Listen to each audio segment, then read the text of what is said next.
Hi everyone, आज ये 12 मई 2026 के इंपॉर्टेंट करंट अफेयर को डिस्कस करते हैं। So let's get started without any further delay. प्रश्न संख्या 1 से स्टार्ट करते हैं। इंटरनेशनल बिग कैट अलायंसेस में 26वां सदस्य देश के रूप में कौन शामिल हुआ है? तो सऊदी अरब 26वां सदस्य देश के रूप में इंटरनेशनल बिग कैट अलायंस में शामिल हुआ है। इंटरनेशनल बिग कैट अलायंस की बात करते हैं। इसकी स्थापना 2023 में भारत द्वारा प्रोजेक्ट टाइगर के 50 वर्ष पूरे होने के उपलक्ष्य में मनाया गया था। इसके पहले अध्यक्ष भारत के पर्यावरण मंत्री भूपेंद्र यादव हैं। सऊदी अरब की बात करते हैं। सऊदी अरब की राजधानी रियाद है और उसकी मुद्रा रियाल है, ये भी आपको ध्यान में रखना है। इंटरनेशनल बिग कैट अलायंस की बात करते हैं। इंटरनेशनल बिग कैट अलायंस एक multi country multi agency coalition है जिसका लक्ष्य conservation for the big cat species and their habitat. इसको 2023 में लॉन्च किया जाता है। इसका हेडक्वार्टर इंडिया में है। इसमें टोटल 96 कंट्री हैं। इसमें कौन से बिग कैट की कंजर्वेशन की बात किया जाता है? तो टाइगर हो गया, लायन हो गया, लेपर्ड हो गया, स्नो लेपर्ड हो गया, प्यूमा, जगुआर और चीता हो गया। यहाँ पे टाइगर की बात करते हैं तो IUCN की रेड लिस्ट में इंडेंजर है और साइट में अपेंडिक्स 1 में आ जाता है। वाइल्ड लाइफ प्रोटेक्शन एक्ट 1972 में शेड्यूल 1 में रखा गया, तो ये भी आपको ध्यान में रखना है। आ जाते हैं नेक्स्ट क्वेश्चन पे। राष्ट्रीय प्रौद्योगिकी दिवस 2026 जिसको नेशनल टेक्नोलॉजी डे बोला जाता है, कब मनाया गया और इसकी थीम क्या है? तो 11 मई को राष्ट्रीय प्रौद्योगिकी दिवस 2026 मनाया गया। इसकी थीम की बात करते हैं तो responsible innovation and inclusive growth है।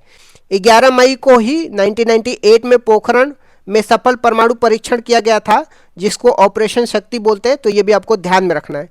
भारत का पहला परमाणु परीक्षण 1974 में हुआ था जिसका नाम ऑपरेशन स्माइलिंग बुद्धा था, तो ये भी आपको ध्यान में रखना है। नेक्स्ट क्वेश्चन में आते हैं। प्रधानमंत्री मोदी ने किस राज्य में देश के पहले संचालित PM मित्र पार्क का उद्घाटन किया है? वारंगल तेलंगाना में देश के पहले PM मित्र पार्क का उद्घाटन प्रधानमंत्री मोदी ने किया है। यह 5F सिद्धांत पे काम करता है जिसमें farm to fibre, factory, fashion और फॉरेन पर आधारित होता है। इसका संबंध टेक्सटाइल कपड़ा उद्योग से है, तो ये भी आपको ध्यान में रखना है। नेक्स्ट क्वेश्चन में आते हैं। मेट्रोलॉजिकल सोसाइटी की फेलो चुनी जाने वाली पहली भारतीय महिला कौन बन गई हैं? तो professor Kuljeet Kaur meteorological society की फेलो चुने जाने वाली पहली भारतीय महिला बन गई हैं। वे पुराने ग्रहों की सामग्रियों के रिसर्च में एक्सपर्ट हैं। वे इस फेलोशिप के लिए चुनी जाने वाली तीसरी भारतीय हैं, तो ये भी आपको ध्यान में रखना है। नेक्स्ट क्वेश्चन में आते हैं। भारत का पहला कार्बन सोखने वाला एल्गी ट्री कहाँ पे विकसित किया गया है? तो भोपाल मध्य प्रदेश में भारत का पहला एल्गी ट्री विकसित किया गया है। यह कार्बन सोखने वाला एल्गी ट्री है, तो ये भी आपको ध्यान में रखना है। यह पेड़ 25 बड़े पेड़ों के बराबर कार्बन सोखने की क्षमता रखता है। शैवाल की बात करते हैं तो शैवाल के अध्ययन को फाइकोलॉजी बोला जाता है, तो ये भी आपको ध्यान में रखना है। नेक्स्ट क्वेश्चन में आते हैं। शतरंज के इतिहास में दूसरे सबसे कम उम्र के ग्रैंड मास्टर कौन बन गए हैं? फेस्टिनो ओरो अर्जेंटीना की बनी है। वे मात्र 12 साल 6 महीने के हैं और उन्हें शतरंज के मेसी कहा जाता है। विश्व के सबसे युवा ग्रैंड मास्टर की बात करते हैं तो भारत के अभिमन्यु मिश्रा हैं, तो ये भी आपको ध्यान रखना है।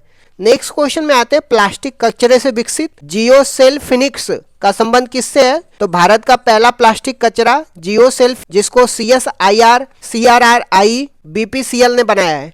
इसके उपयोग की बात करते हैं तो इसका उपयोग सड़क निर्माण और मिट्टी की स्थिरता लाने में किया जाएगा।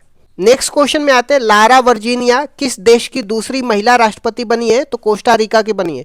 वे कोस्टा रिका की 50वीं राष्ट्रपति हैं और कोस्टा रिका की राजधानी की बात करते हैं तो सैन जोस है।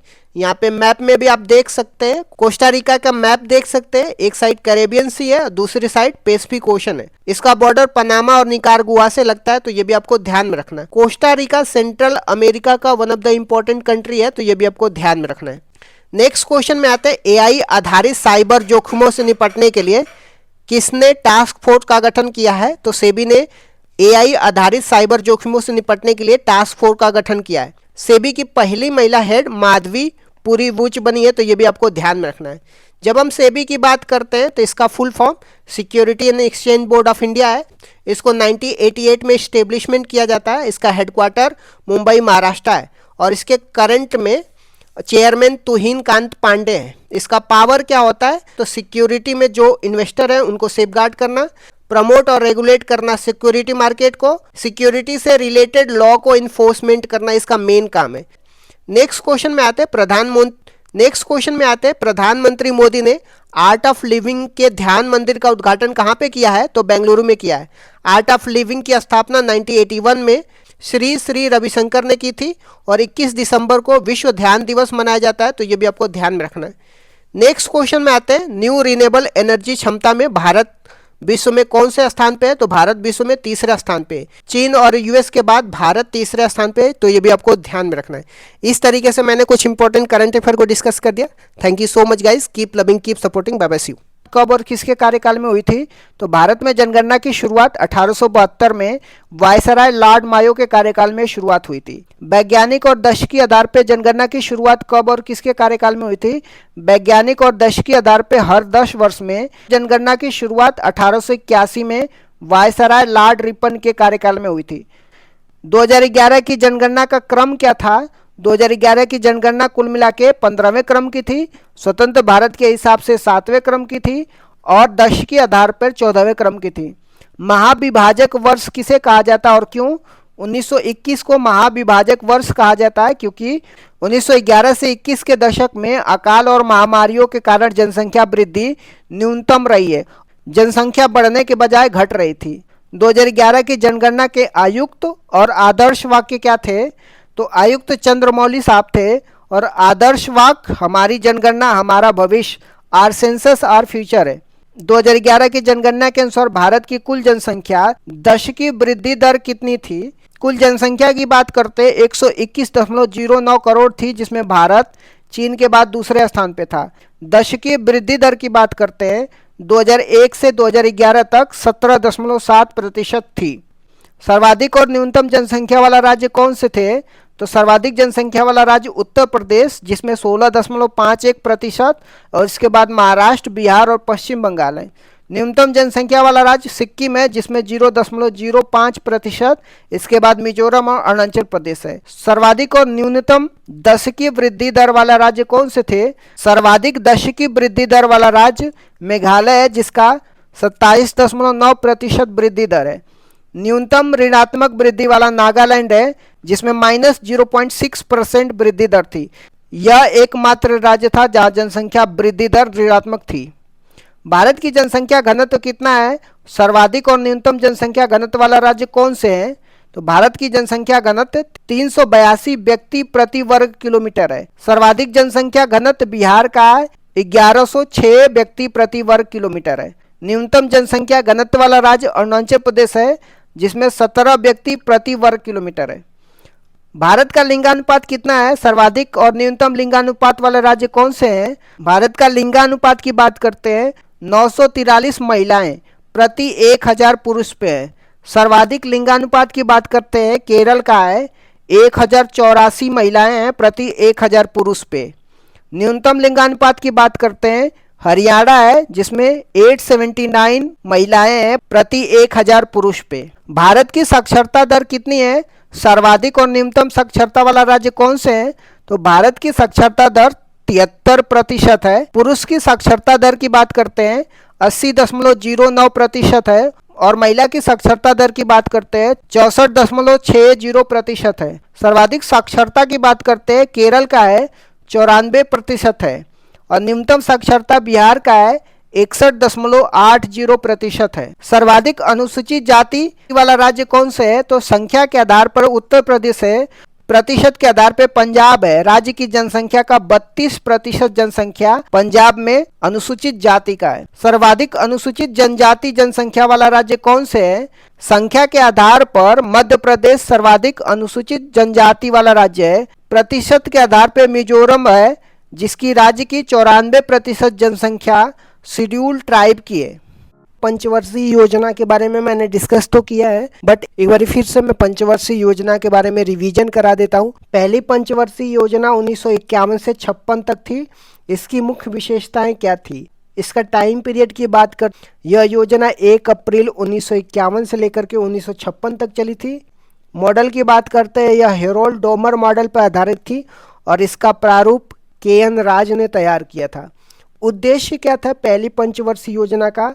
इसका मुख्य ध्यान कृषि एग्रीकल्चर पर था। विकास की दर की बात करते हैं, जो लक्ष्य था 2.1% था, लेकिन 3.6% की वृद्धि हासिल की गई थी, जो लक्ष्य से अधिक थी। दूसरी पंचवर्षीय योजना 1956 से 1961 के प्रमुख बिंदु क्या थे? दूसरी पंचवर्षीय योजना की अवधि की बात करते हैं 1956 से 1961 तक रहता है। मॉडल की बात करते हैं, यह महाल नोबिस मॉडल पर आधारित थी। इसका जो उद्देश्य था, इस योजना में भारी उद्योगों पर बल दिया गया, जिसमें प्रमुख उपलब्धियां थी। इसी योजना के दौरान भिलाई छत्तीसगढ़, राउरकेला उड़ीसा, दुर्गापुर पश्चिम बंगाल में आयरन स्टील प्लांट स्थापित किए गए। विकास की दर की बात करते हैं, लक्ष्य 4.5% का था और प्राप्ति 4.27% थी। तीसरी पंचवर्षीय योजना 1961 से 66 तक क्यों असफल रही थी? 1961 से 66 तक तीसरी पंचवर्षीय योजना थी। यह मॉडल सुखमय चक्रवर्ती मॉडल पर आधारित थी। इसका उद्देश्य था कृषि और उद्योग दोनों पर बल देना। असफलता के कारण ये थे, यह योजना 1962 के दौरान भारत चीन युद्ध और 1965 के भारत पाकिस्तान युद्ध के कारण अपने लक्ष्य को प्राप्त नहीं कर सकी और असफल रही। अन्य घटना की बात करते हैं तीसरी पंचवर्षीय योजना में। इसी दौरान जय जवान जय किसान का नारा दिया गया था और 1965 में भारतीय खाद्य निगम, जिसको फूड कॉरपोरेशन ऑफ इंडिया की स्टेब्लिशमेंट की बात करते हैं, तो तीसरी पंचवर्षीय योजना में एफसीआई का इस्टेब्लिशमेंट होता है। नेक्स्ट देख लेते हैं योजना अवकाश की। योजना अवकाश, जिसको प्लान हॉलीडेज बोलते हैं, ये क्या था और यह कब हुआ था? तीसरी पंचवर्षीय योजना की असफलता के बाद 1966 से लेकर के 1969 तक 3 वर्षों के लिए कोई पंचवर्षीय योजना नहीं बनाई गई। इसे योजना अवकाश कहा जाता है। इसी दौरान एक एक वर्ष की योजना शुरू की गई थी। खाद्यान्न में आत्मनिर्भरता के लिए हरित क्रांति, जिसको ग्रीन रेवोल्यूशन की शुरुआत की गई थी।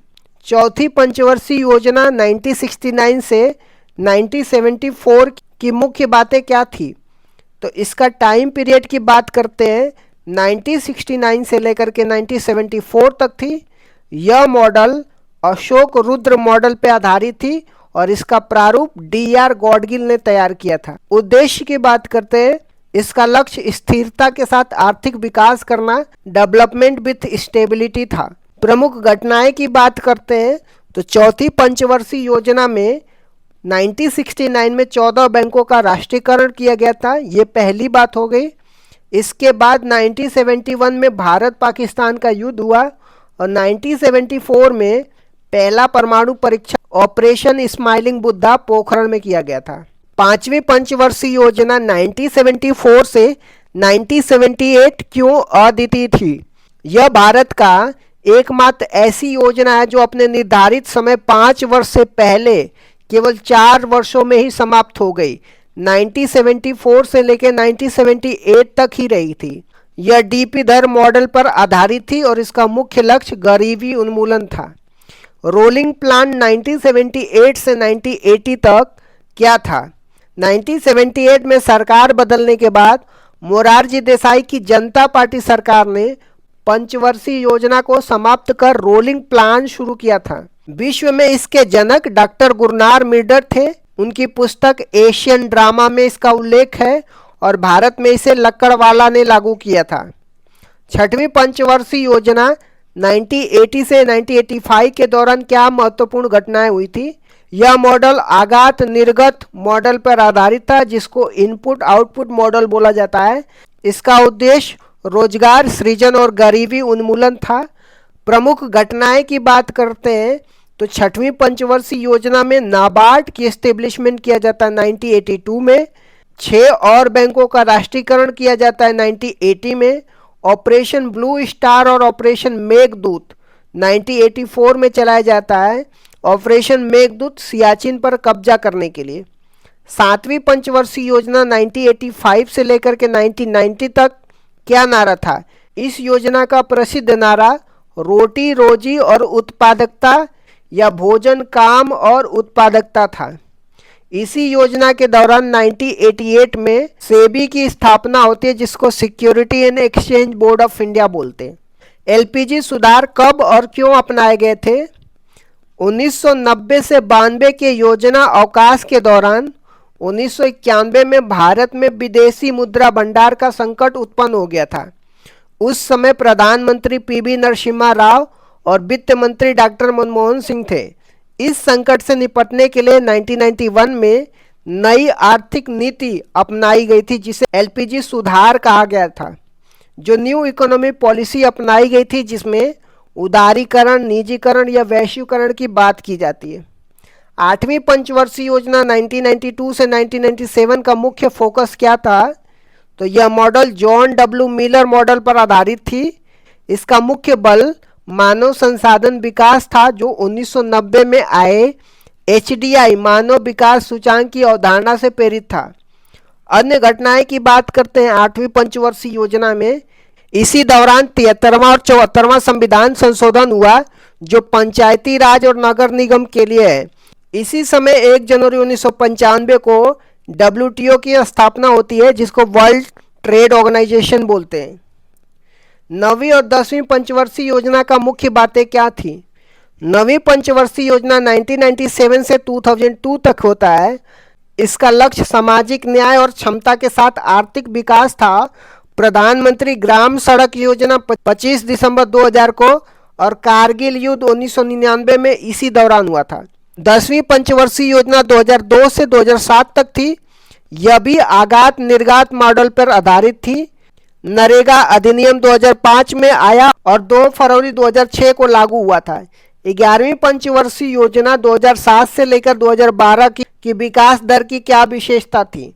इसका लक्ष्य तीव्र और समावेशी विकास, जिसको रैपिड एंड इंक्लूसिव डेवलपमेंट था। इसमें 8% की विकास दर हासिल की गई थी, जो सभी पंचवर्षीय योजनाओं में अब तक की सबसे ज़्यादा थी। शिक्षा का अधिकार, राइट टू एजुकेशन एक्ट 2009 इसी दौरान आया था। 12वीं पंचवर्षीय योजना 2012 से 2017 का लक्ष्य क्या था? यह अंतिम पंचवर्षीय योजना था, जो 2012 से 2017 तक चला था। इसका लक्ष्य तीव्र, सतत और अधिक समावेशी विकास, जिसको rapid sustainable and inclusive development था। इसमें कृषि के लिए 4% और प्रजनन दर को 2.1%, जिसको प्रतिस्थापन दर बोलते हैं, पर लाने का लक्ष्य रखा गया था।